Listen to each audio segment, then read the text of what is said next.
We got some work to do. First, let me say how great it is to be here and how much I love the fact that Joseph came with me. Isn't he cute? And my sister Ann, we finally had to get her to move back to Missouri so she could be part of this campaign team that we have in our family. You know, you get out to Washington and there's a danger out there. Everybody's very deferential. Oh, Senator this, Senator that. They want to open doors and all that. And so you have to figure out pretty quickly how you stay grounded, how you remember your faces and your voices when you're in Washington. And I'll tell you how I do it. It's spelled with 3 letters. M-O-M, Mom. And as I work this room tonight, it is amazing to me when I see people and I'm greeting them and the first thing they look up at me and say is, "How's your mom?" Now, I tell her I'm beginning to feel like chopped liver because wherever I go in the state, all they care about is how she's doing. I want to say, what about me? What about me? So Mom is in fact somebody in my family, along with my kids and Joe and all of the kids that we share and our grandkids. That's what keeps me grounded. That's what keeps me checked about what's important in this world. And I know Mom, if she felt up to it, would be here tonight. She's been here many times, sitting right out about here and giving it her all. And she usually gives a woo-woo at some point during the speech. So I'll be listening and making sure that I hear some woo-woo before this speech is over. Last week, I spoke to a huge crowd of Kansas Democrats. Now, I can't tell you how happy I am that I'm not there tonight. I would be rude if I were there tonight. I would have to maybe use a bad word because I can't stand KU. And they beat us today, and it didn't make me happy. In fact, I told them last week, I said, I know how hard it is to be a Democrat in Kansas, but I have no idea how hard it must be to be a Wildcat or a Jayhawk. They politely laughed when I said that. But one thing that trip to Kansas did, into the middle of Kansas last weekend did for me, it reminded me that we aren't the only Democrats in this country that have to make a big decision. We can decide to mope and despair, look down and shuffle our feet, look in the rearview mirror, or we can decide there's a fight worth having. And I'm here tonight to tell you, you guys, there is a fight worth having. Is there?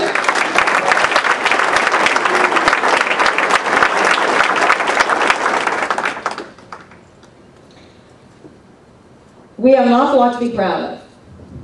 Our beloved Harry Truman would say that we have done a lot over the last few years to make history. He put it this way: men make history and not the other way around. In periods where there is no leadership, society stands still. Progress occurs when courageous, skillful leaders seize the opportunity to change things for the better. It's easy to forget how much we have gotten done in the last several years as Democrats in this country. I'm going to give you quickly a partial list, just a partial list, to remind you of what we have accomplished since you were so kind to help send me to the United States Senate in November of 2006. We have done the children's health insurance expansion. We have done health care reform. We've done child nutrition. We've done tobacco regulation. We've done over $500 billion in targeted tax cuts for the middle class and small businesses. We've done the American Recovery and Reinvestment Act. And let me stop right here and explain. That's the stimulus. And let me, just so you got it, the next time somebody walks up to you at the coffee shop and says, well, that's stimulus, make sure they understand something. Make sure they understand that our state representatives and our governor, were it not for the stimulus, they would have had to find an additional almost $3.2 billion in cuts.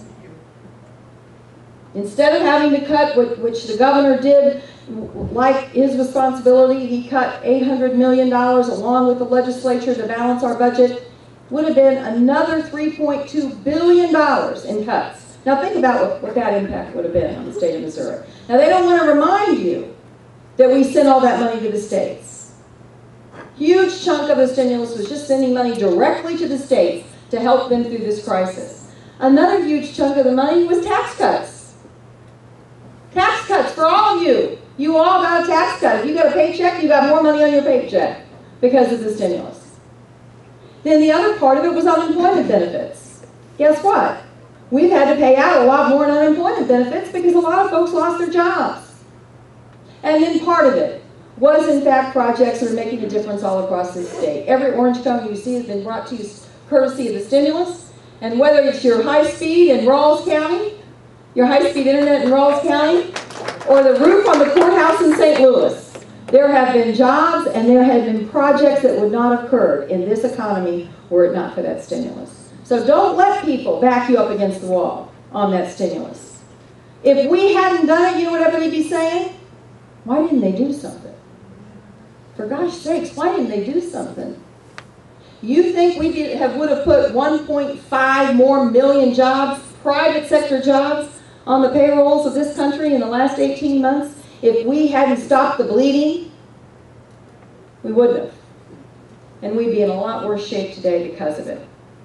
We did the Wall Street reform so we would never have another situation where a bunch of folks that weren't paying attention and were just greedy almost brought down our entire economy. We did the Jobs Act. We did the extra emergency education funding last fall on top of the stimulus to make sure that the governor and the legislature didn't have to lay off more teachers. We did the Small Business Lending Fund. We did the extension of unemployment insurance for the long-term unemployed. We did the Lilly Ledbetter Fair Pay Act. We did the first-time homebuyer tax credit. We did housing loan modification. We did the Fraud Enforcement and Recovery Act. We regulated credit cards, so now when you look at your credit card bill, you know what it means if you make a minimum payment and what that means to the future of your family's finances. We passed weapons acquisition overhaul to prevent waste and cost overruns in the buying of weapons systems at the Department of Defense. We did emergency border security supplemental. We did Iran sanctions. We did hate crimes prevention. We did the new GI Bill, so kids coming back from Afghanistan and Iraq have the same college benefits my father had when he came home from World War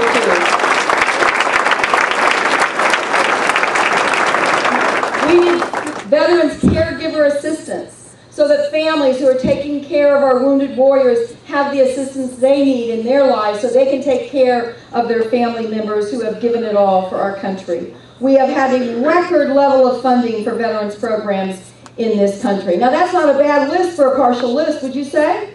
We've been busy. We've been busy.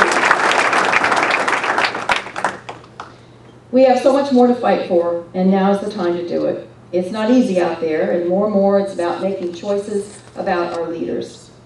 In these tough times, you see who people really are.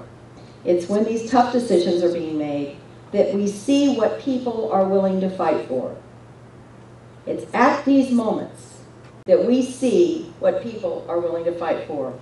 And it really does matter who is out there fighting for you. What is our fight about? What is my party's fight about? Your party's fight about? It's about a future with responsible budgeting, combined with targeted investments in education, innovation, and infrastructure. It's about a tax code that is fair and less tilted towards the 1% of this country that has so much of its wealth. It's about basic fairness in the burden of who pays for our government.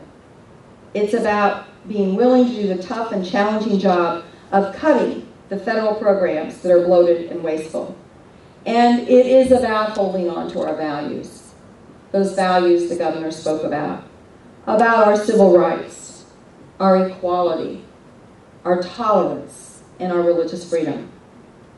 Okay, now what are they fighting for? Now this is the weird thing. This is the weird part. Since they have taken over the majority in the House of Representatives, since Russ has been calling Mr. Boehner Speaker Boehner, And since they have taken over many state legislatures and too many governor's mansions, they have gone too far. Step back and look at what their priorities have been since they took over. Well, they've been, as Russ said, they've been worried about protecting the oil subsidies, those big billions of dollars that we pay them with your money to the wealthiest corporations on the planet, the most profitable corporations on the planet. They want to make sure we keep writing them checks.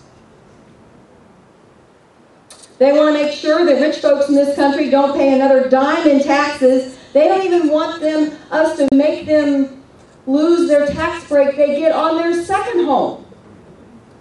Not on their first home. They want to fight to make sure they don't pay a dime more on their second million. We actually had a vote to raise the taxes slightly only on people's second million and above. Oh no. Oh no. They want to make sure the rich folks don't pay another dime. They have taken a weed eater to education funding while leaving the Pentagon almost untouched. They have taken all our seed corn through massive cuts to only 15% of the budget. Now, I know the budget. I know the numbers. And yes, we've got to make cuts. And yes, we have a debt that we have got to get our arms around, and we have got to do some structural things to the debt. But there is no way that we can do what we have to do on the backs of middle-class families in our education system and our roads and bridges in this country. We can't do it. We really can't do it.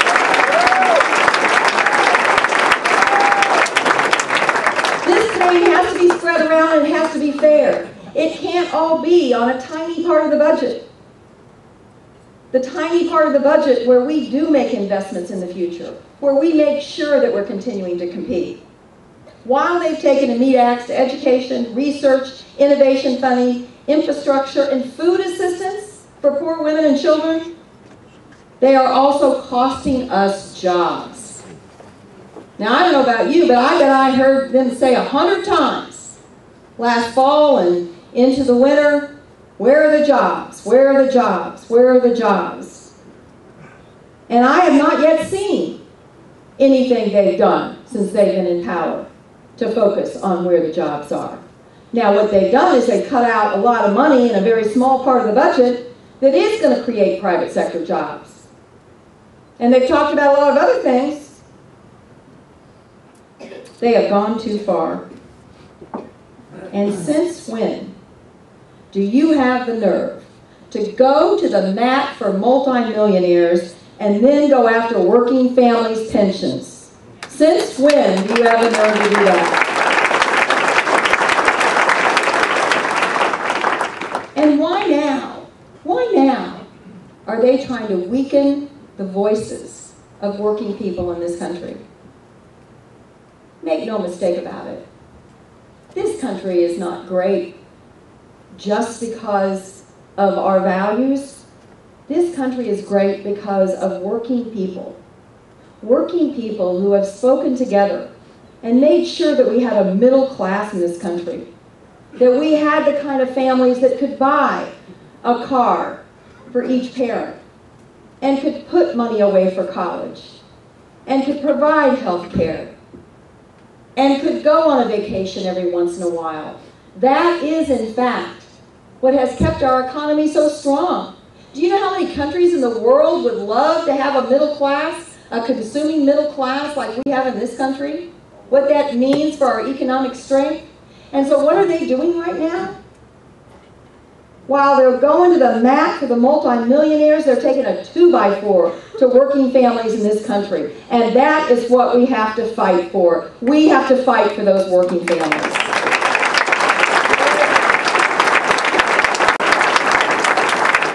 I don't know about you, but I can't get excited about a party that thinks now's the time to call out police officers, firefighters, teachers, nurses, worry about that maybe their pensions are too big? Really? After what we've seen in this country over the last 18 months, we're going to worry about working folks' pensions? I don't think so. They have gone too far. And then there's Jeff City. Oh, Lord. What have they been up to down there? We miss Wes, we miss Rebecca, we miss you guys, and by the way, we're not letting you go anywhere. We got to get them back up, right? We need them. You have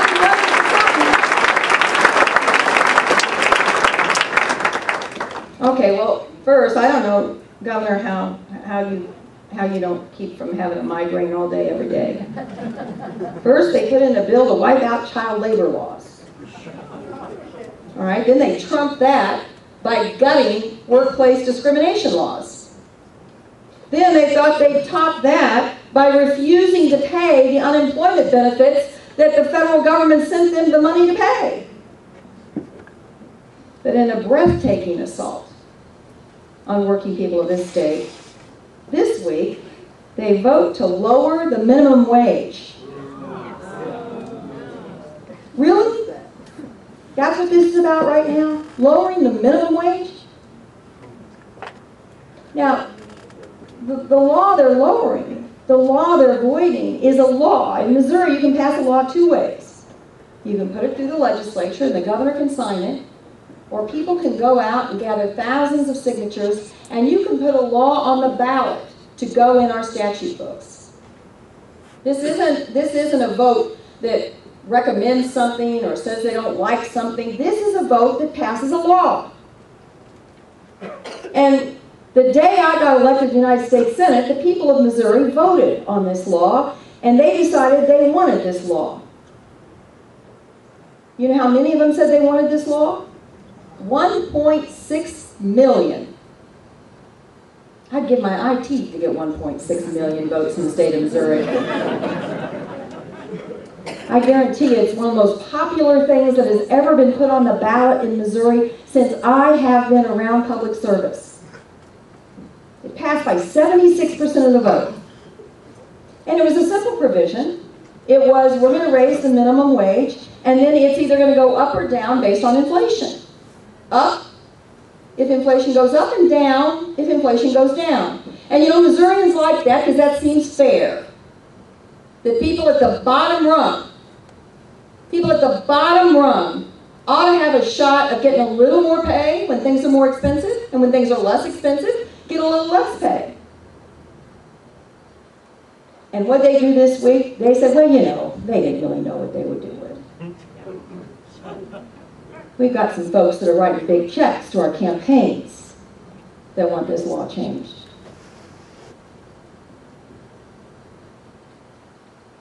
They want to make sure that waitresses in this state, that their minimum wage goes from $3.60 an hour down to $2.13 an hour for waitresses. They are waging war on working families. And they have gone too far.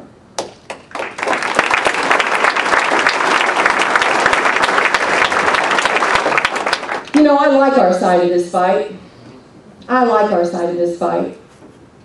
The fight's real, and we must every day remind people that our cause, our noble cause, is about them. It's about them. It's about your neighbors. It's about your friends. It's about your fellow teachers. It's about that sheriff's deputy you know. It's about them. It's about the small business who doesn't have a fancy accountant. It's about the family with two working people bringing home less than $100,000 a year and scared to death they can't afford to send their young kids to college. It's about a single woman and her struggle to be a good mother and a good provider at the same time. And it's about all families, no matter how they look. It is our party that will always fight for the middle class and for the little guy. And so it's our job to make sure these folks understand that we are their champion and that we make the Republicans understand we're not going anywhere. We're going to keep fighting for these families every day with every inch of our bodies and all of our strength. We're going to fight for the middle class from now until our breath is no longer in our bodies. We're going to fight for the middle class.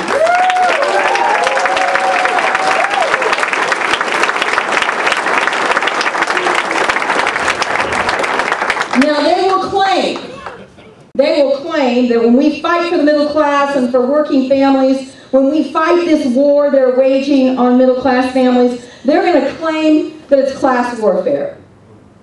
You know, They always say that when we fight back. They always say that when we fight back. But this is not class warfare. This is just about plain fairness. Simple justice.